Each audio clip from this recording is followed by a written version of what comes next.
Teen Compass, empowering teens to navigate life with confidence. Welcome, everyone, to another deep dive. Something that's basically part of everyone's life these days is social media. It really is. And we wanted to take a closer look at this whole idea of clout chasing. Right. What it is, why it matters, all that. We're going to explore how this desire for online attention can sometimes, I think, lead us down the wrong path. Yeah.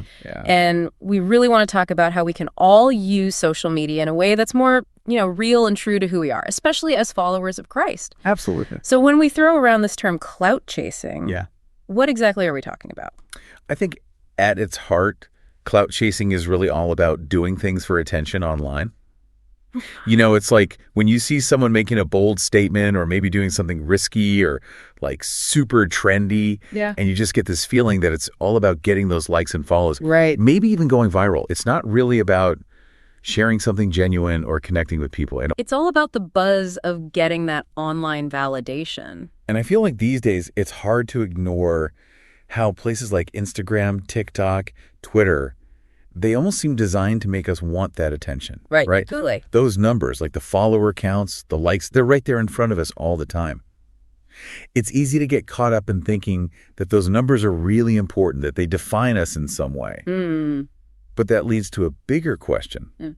Is that temporary, fleeting attention really how we want to measure our worth? That's a huge question, and it brings us to why chasing clout can actually be pretty harmful. Right. One of the big problems is that validation, it's so temporary. You post something, you get a bunch of likes and comments, and you feel good for a bit. Yeah, you get a little boost. But what happens when that fades away? You end up wanting more, needing that next dose of approval, and it can turn into this constant cycle of chasing that feeling without ever really being satisfied. It's like trying to satisfy a real thirst with something that just disappears immediately. Yeah, exactly. And when we zoom out a bit and look at the bigger picture, I think all that effort that goes into creating that perfect online persona and chasing those numbers, it can distract us from the things that really matter, don't you think? Absolutely. Our genuine passions, those deep interests, the things that have true lasting value, Right. They can easily get pushed aside when we're so focused on what will get the most attention online. We might even find ourselves slowly changing who we are just to fit in with the latest trend, and we start to lose sight of our true selves. Yeah, you're absolutely right. It's like this constant pressure to perform to impress this audience online. Yeah. And it can lead to creating a kind of fake identity. You see all these carefully curated feeds highlighting only the best moments, the coolest activities. Right, a highlight reel. Exactly. And over time, the person behind the screen can start to feel disconnected from that polished image in their real life. Right. That blurring of the lines between your online persona and who you really are, it can be really confusing and lead to a real lack of authenticity. So we're starting to see some of the downsides of this whole clout chasing thing. But what's a healthier way to approach social media? Right. Or there's some practical steps we can take? Absolutely. I think a fundamental shift is to move towards posting with purpose. Okay. Instead of asking, what's going to get me the most likes? Try asking, what can I share that might inspire or inform or really encourage someone else? When what you do online comes from your values and what you're truly passionate about, it has a way deeper impact than just trying to get attention. Yeah, that resonates with me. It's like focusing on something bigger than yourself rather than just your own image. And building on that, I think being real online is so important. Yeah. Embracing authenticity instead of chasing this impossible standard of perfection. Absolutely. People really connect with honesty. Yeah. Sharing the real ups and downs of your life, not just those perfect moments, lets people see who you really are. Being vulnerable like that can actually create stronger connections than trying to project this image that's impossible to live up to. And here's a big one.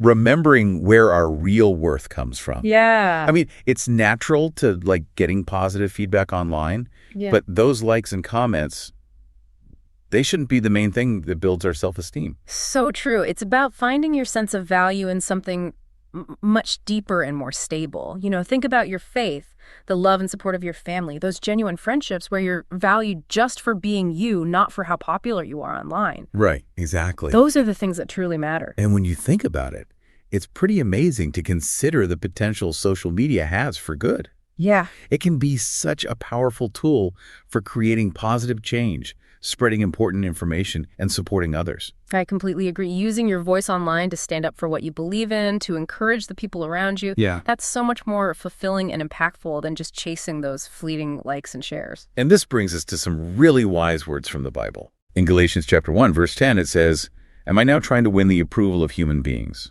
or of God? Or am I trying to please people? If I were still trying to please people, I would not be a servant of Christ." What I find so powerful about that verse is how direct it is. Mm, It forces us to ask ourselves, why are we doing what we're doing?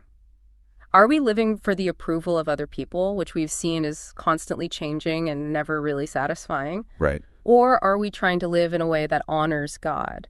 The verse tells us that these two things are totally different. And then in Matthew chapter 6, verse 1, we read, "Be careful not to practice your righteousness in front of others to be seen by them.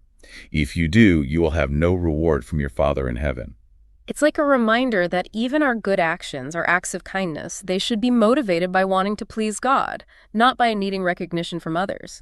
Our online actions, they're no different. If we're mainly trying to impress other people, we might miss out on the true and lasting reward that comes from acting with a sincere heart.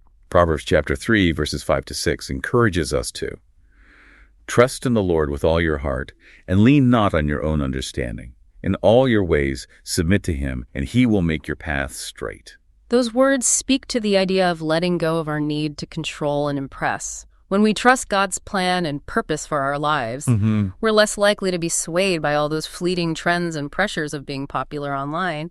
He guides us towards a path that has real and lasting meaning. I love that Psalm chapter 139, verse 14 reminds us, "I praise you because I am fearfully and wonderfully made. Your works are wonderful. I know that full well." It emphasizes the inherent value and worth that we all have simply because we're created by God. Our identity and value, they don't come from how many likes we get or what other people think of us online. We are already wonderfully made in his image. And lastly, James chapter 4, verse 6 tells us, "But he gives us more grace." That is why Scripture says, "God opposes the proud, but shows favor to the humble." This highlights how important humility is in our lives, even in how we act online. When we focus on serving others and honoring God, instead of seeking our own glory and online fame, we open ourselves up to his grace and find a much deeper sense of peace and fulfillment. So putting it all together, chasing online attention might give us a temporary thrill, but it's ultimately a path that never truly satisfies. But when we choose to post with purpose, when we try to honor God with what we share, and when we're authentic in how we interact online, we not only become more secure in who we are, but also have a much more positive impact on the world around us. Exactly. Remember, your worth isn't measured in followers or likes. Your true value comes from God's love for you and the unique purpose he has for your life. Let's concentrate on what really matters and use social media in ways that honor him and help us grow. So this week, take a moment to ask yourself, why am I posting online? Am I looking for that quick hit of attention, or am I sharing something that truly means something? Remember, your true worth is rooted in God's love for you. If this deep dive has been helpful for you, we'd love for you to like, share, and subscribe to Teen Compass for more guidance on navigating life with faith and confidence. And here's one final thought for you to think about this week. What's one small but deliberate change you can make to shift your focus away from needing online approval and towards actively living out your purpose in a way that honors God and the person he created you to be? That's a great challenge. Thanks for joining us, everyone. Yeah, thanks for being here. We'll see you next time on Teen Compass. Bye.